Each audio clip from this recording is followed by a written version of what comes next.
ఎన్టీఆర్ అన్నట్టు నేను కన్న కూతుర్నిచ్చి పెళ్లి చేస్తే నన్ను వెన్నుపోటు పోడ్చి అధికారం లాక్కున్నాడు చంద్రబాబు అని అన్నాడే.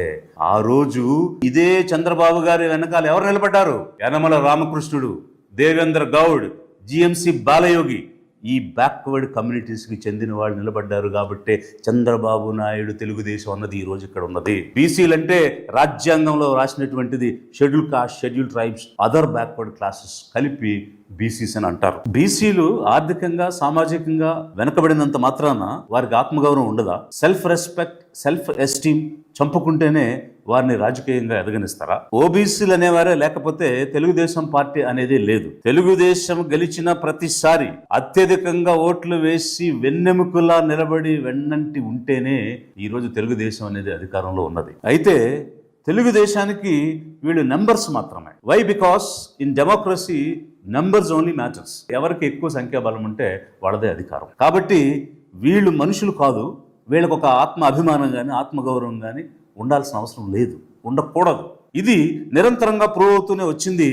ఈ మధ్య జరిగినటువంటి సంఘటనలు కనుక మనం తీసుకుంటే అది మరింత బలాన్ని చేకూర్చేటువంటిదిగా కనిపిస్తుంది. గౌతు లచ్చన్న గారి విగ్రహావిష్కరణ జరిగింది. దానిలో మంత్రివర్యులు పార్థసారథి గారు, శాసనసభ్యురాలు గౌతు లచ్చన్న గారి కుటుంబానికి చెందినటువంటి శిరీష గారు, కొనకళ్ళ నారాయణ గారు, వీరందరితో పాటు మాజీ మంత్రి జోగి రమేష్ గారు కూడా పాల్గొనడం జరిగింది. ఇది గౌడ సంఘం ఆధ్వర్యంలో నిర్వహించినటువంటి కార్యక్రమం. ఇలాంటి కార్యక్రమాలు ఎన్టీ రామారావు గారి యొక్క జయంతి, వర్ధంతి వేడుకలు కూడా జరుగుతూ ఉన్నాయి. ఆ వర్ధంతి వేడుకలు జరిగేటప్పుడు చంద్రబాబు గారు అండ్ ఫ్యామిలీ, దగ్గుపాటి గారు అండ్ ఫ్యామిలీ అటెండ్ అవటం అనేటువంటిది కూడా జరుగుతుంది. గౌతు లచ్చన్న గారు ఒక ప్రజా నాయకుడు. కులాలకు అతీతంగా, మతాలకు అతీతంగా ఒక ఫ్రీడమ్ ఫైటర్ గా ఈ రాష్ట్రంలో పేరెన్నికగన్నటువంటి ఒక టాల్ పర్సనాలిటీ. కాబట్టి అభిమానులు అనేవాళ్ళు అనేక కమ్యూనిటీస్ లో ఉంటారు, అనేక ప్రాంతాల్లో ఉంటారు.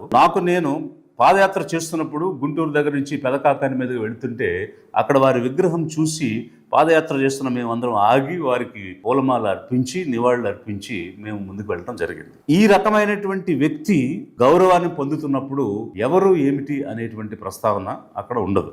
అయితే గౌరవనీయ లోకేష్ గారు, చంద్రబాబు గారు ఈ కార్యక్రమంలో జోగి రమేష్ అనేటువంటి వ్యక్తి ఎందుకు పాల్గొన్నాడు అనేటువంటి అంశం మీద ఎక్స్ప్లెనేషన్ అడిగి బహిరంగంగా పార్థసారథి గారితోనూ, లచ్చన్న గారి మనవరాలైనటువంటి శిరీష గారితోనూ, నారాయణ గారితోనూ హ్యూమిలియేట్ చేసి క్షమాపణలు చెప్పించినటువంటి పరిస్థితి కనిపిస్తుంది. నాకు తెలియక జరిగిన పొరపాటు కాబట్టి భవిష్యత్తులో ఇలాంటివి జరగకుండా అక్కడికి ఎవరెవరు వస్తున్నారో ముందే కనుక్కొని వెళ్తానని పార్టీకి, పార్టీ పెద్దలకి, సోషల్ మీడియా సోదరులకు, మా శిరీషమ్మ తప్పు చేయదు అని నమ్ముతున్న సోదరులకు కూడా మాట ఇస్తున్నాను.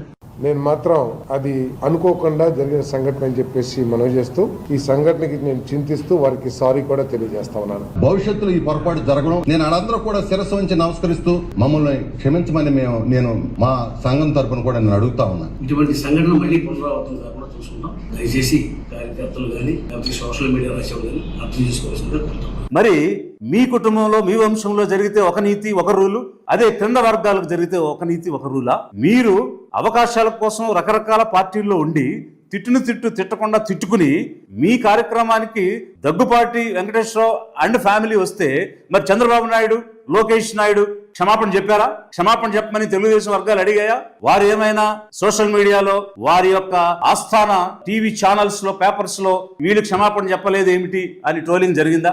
ఈ వెనుకబడిన వర్గాల మీద మాత్రమే ఆ వివక్ష ఏమిటి? వాళ్ళకి అభిమానం ఉండదా?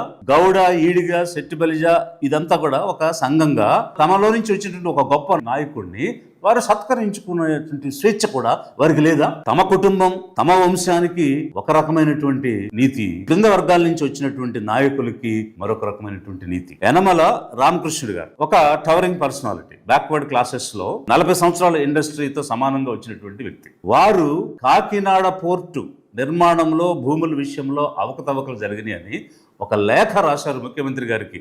అంతే, కాకుల మీడియా రెడీ అయిపోయింది. ఒక కాకి కూసింది, అరిచింది, ఇంకో కాకి. ఆ ఆస్థాన మీడియాలో, ఛానల్స్లో ఉన్న వాళ్ళందరూ కాకుల గోల మొదలుపెట్టి కాకుల మీడియాలో చిలవలు పలవలుగా విశ్లేషణలు చేసి, డిబేట్లు చేసి, అతనికి ఎంత ఇచ్చారు, అంత ఇచ్చారు, అన్ని పోస్టులు ఇచ్చారు, ఎన్ని పోస్టులు ఇచ్చారు, అలాంటిది ముఖ్యమంత్రికి లేఖ రాస్తాడా అని ఈ కాకుల మీడియా భయంకరమైనటువంటి దుష్ప్రచారం యనమల రామకృష్ణ గారి మీద చేశాయి. ఎన్టీఆర్ అన్నట్టు నేను కన్న కూతుర్నిచ్చి పెళ్లి చేస్తే నన్ను వెన్నుపోటు పోడ్చి అధికారం లాక్కున్నాడు చంద్రబాబు అని అన్నాడే. ఆ రోజు ఇదే చంద్రబాబు గారి వెనకాల ఎవరు నిలబడ్డారు? యనమల రామకృష్ణుడు, దేవేంద్ర గౌడ్, జిఎంసి బాలయోగి, ఈ బ్యాక్వర్డ్ కమ్యూనిటీస్కి చెందిన వాళ్ళు నిలబడ్డారు కాబట్టే చంద్రబాబు నాయుడు తెలుగుదేశం అన్నది ఈ రోజు ఇక్కడ ఉన్నది. బీసీలంటే రాజ్యాంగంలో రాసినటువంటిది schedule caste, schedule tribes, other backward classes కలిపి బీసీస్ అని అంటారు. కాబట్టి వారికి ఎన్ని పదవులు ఇచ్చినా తక్కువే. ఎందుకనంటే ఆ రోజు వెంట నిలబడి స్తంభాల్లాగా నిలబడినటువంటి వ్యక్తి వీళ్ళందరూ వెన్నెముకలాగా ఉన్నటువంటి వారు ఈ బ్యాక్వర్డ్ క్లాసెస్. అయితే ఈరోజు ఏదో తెలుగుదేశం గురించే మాట్లాడుతున్నాను అనుకోవద్దు. వైసీపీ కూడా నోవే డిఫరెంట్. ఈ అగ్రవర్గాల పెత్తందారుల పార్టీలన్నీ ఒకటే, ఏం తేడా లేదు.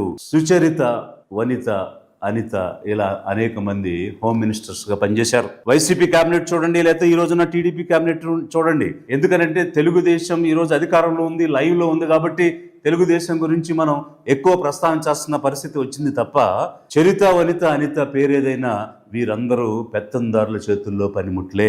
వైసీపీ ప్రభుత్వంలో అయితే మాత్రం హోమ్ మినిస్టర్ గా ఉన్న వ్యక్తి కనీసం ఒక కానిస్టేబుల్ ని ట్రాన్స్ఫర్ చేయగలిగే నిర్ణయ అధికారం కలిగి ఉన్నదా? ఈ బీసీ మినిస్టర్లు ఎవరైనా తెర మీదకి వచ్చి ప్రభుత్వం యొక్క విధానాల గురించి, పాలసీల గురించి గత కేబినెట్ లో మాట్లాడిన సందర్భం ఎక్కడైనా ఉందా?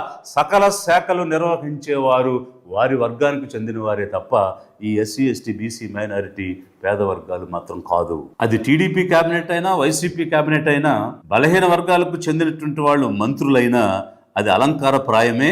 వారు దేనికి ఉపయోగపడతారు అని అంటే, ఎదురు పక్షంలో వారి కులానికి, కమ్యూనిటీకి చెందిన వాళ్ళు ఎవరైనా ఉంటే తిట్టడానికి వీరు వారికి పనిముట్లుగా ఉపయోగపడతారు. అది ఏ ప్రభుత్వం అయినా సరే ఇదే గతి, ఇదే పరిస్థితి. ఒక రెవెన్యూ మినిస్టర్ బీసీకి చెందిన వ్యక్తి వీకెండ్స్ లో హైదరాబాద్ వెళ్తే వారం వారం హైదరాబాద్ వచ్చి దందాలు చేస్తున్నారని వీరి యొక్క ఆస్థాన పత్రిక శీర్షికలు రాసేస్తుంది. ఒక హోమ్ మినిస్టర్ హెల్త్ చెకప్ కోసం హైదరాబాద్ వెళ్ళి నలుగురిని కలిస్తే అక్కడ ఏవో డీల్స్ జరిగిపోయినాయి, కుంభకోణాలు జరిగిపోయినాయని ఒక షెడ్యూల్ కాస్ట్ కు చెందిన హోమ్ మినిస్టర్ మీద అదే పత్రిక రాసేస్తుంది. మరి మీ అగ్రవర్గాలకు చెందినటువంటి వారికి సంబంధించి ఎందుకు మీ పతాక శీర్షికల్లో మీ పేపర్లో రాయడం లేదు?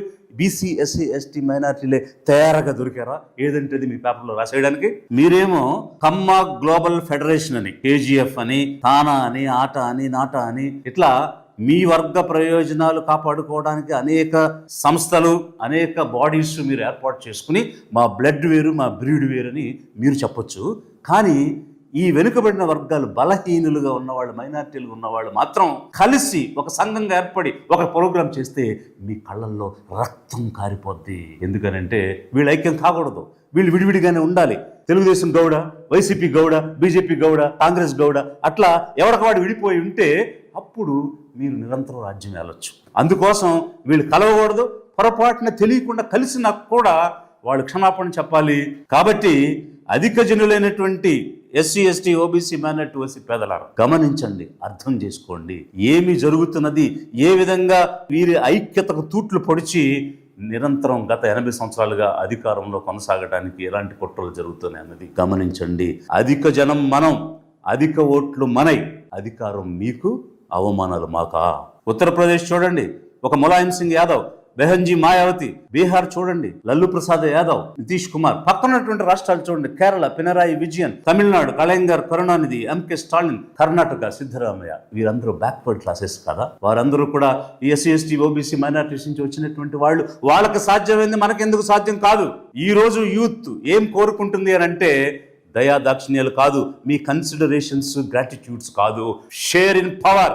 అధికారంలో మనము అడుగు పెట్టాలి అని నేటి యువత కోరుకుంటుంది, ఉవ్విళ్ళూరుతూ ఉన్నది. అందుకోసం నేనొచ్చా.